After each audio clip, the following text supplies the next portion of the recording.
Hello, today I'm going to present to you my project for EEE 474, Foundations of Magnetic Resonance Imaging. In this project I simulated this multi-angle approximation and checked the errors of it and if it holds, for what angles does it hold, and I plotted it versus the Bloch equation so we can check how similar it is to the Bloch equation. So what is the multi-angle approximation? It's an approximation we used to find the Bloch equation. Of course it gives with some errors, and these errors get increased as we increase the tilt angle. So we can say that it holds for small angles. That's it is can be understandable from its name. Okay, let's check the code. I will go from the code quickly. By the way, I used some codes from the Stanford University's website. They shared with public for finding the Bloch equation, because it was a little bit harder to calculate the Bloch equation from the MATLAB, so I got help from it. I will give reference to it in my main report, project report. Okay, so this is the, let's go to code. This is rotational matrix in the Z plane, simply. This is again rotational matrix in X plane and the Y plane. And this is the rotation around B1, B1 which has phi angle, and this theta is the rotation angle that we rotate around phi. Around B1 which has a phi angle.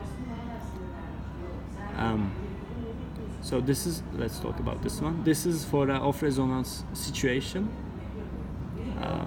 For this video I will assume that there is no off resonance, so this T1 and T2 times will be ignored in this video, but in the main report I will simulate them either.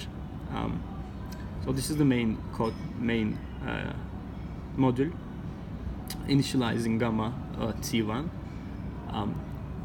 I can simulate it with the different RF pulses. In this video I will simulate it with the sync pulse, but in the main report also I will also use the rectangular pulse. So sync pulse in this video, the RF pulse which will be sync, and it will have 2 lobes. I'm using a Hemming windowing process. Well, there are lots of windowing processes that I could use, like Kaiser windowing, Hemming windowing. I chose Hemming windowing because it was similar to me that we used in the second class digital lectures. Well,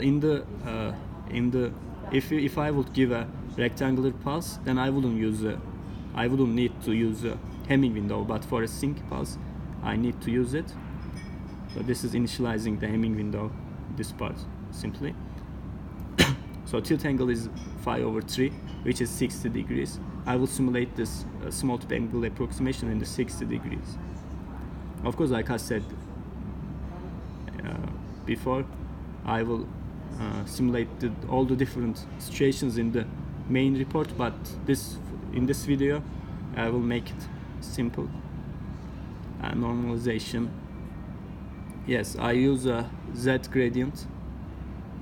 This Z0 will be used for shifting purposes.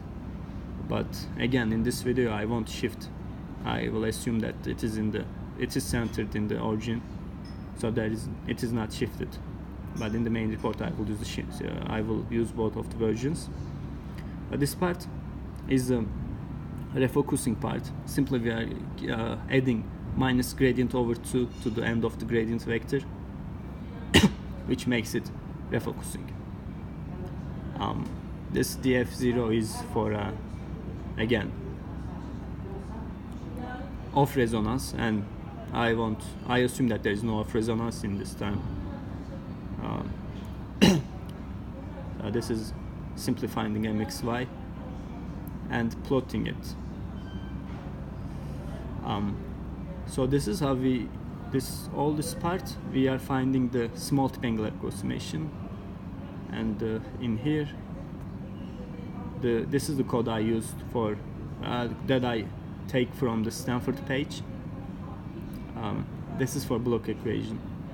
So let's see the figures for the 60-degree rotation angle and for RF pulse, sync RF pulse with 2 lobes and the Z gradient.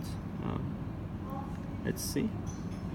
Okay, so this, as it can be seen in here, this circles are the results of the small tip, and the blue line is the simple Bloch equation, the result of the Bloch equation. So it can be seen that there is little error, I can say, in this part. And the phase profile, yes, this phase profile looks like it is wrong, but it is not. It is occurred because of the mod pi over 2. Simply it is oscillating between minus pi over 2 and pi over 2. And I couldn't solve this problem, but it is not wrong, this phase profile. This is gradient versus time. These parts are not that important. This error is important for us. So for a 60-degree, which is 5/3 rotation angle, our error is maximum around 0.07, and in around that number. Let's check. Let's change the angle now. Let's make it pi. Let's make it pi. Let's check it out like this. So we assume that the error will be increased. Okay, let's see if it will be increased or not. Yep. As it can be seen in here, it's full of errors. This is the result of the small tips, and this is Bloch. Yeah, everything is messed up right now, because now we are using not small angle, but now we are given phi. Now the error is around more than 0.8, which is more than 10 times when we use the 60-degree angle. This is the small summary of my project. This was the small summary of my project. So for the main report, I will simulate all the situations that can be occurred, like for example shifting without shifting and shifting without Hemming process, and Hemming process for different RF pulses like sync pulse, rectangular pulse, and different gradients. Also, I will simulate all the different situations and I will finish it like this with all the different situations. Thank you.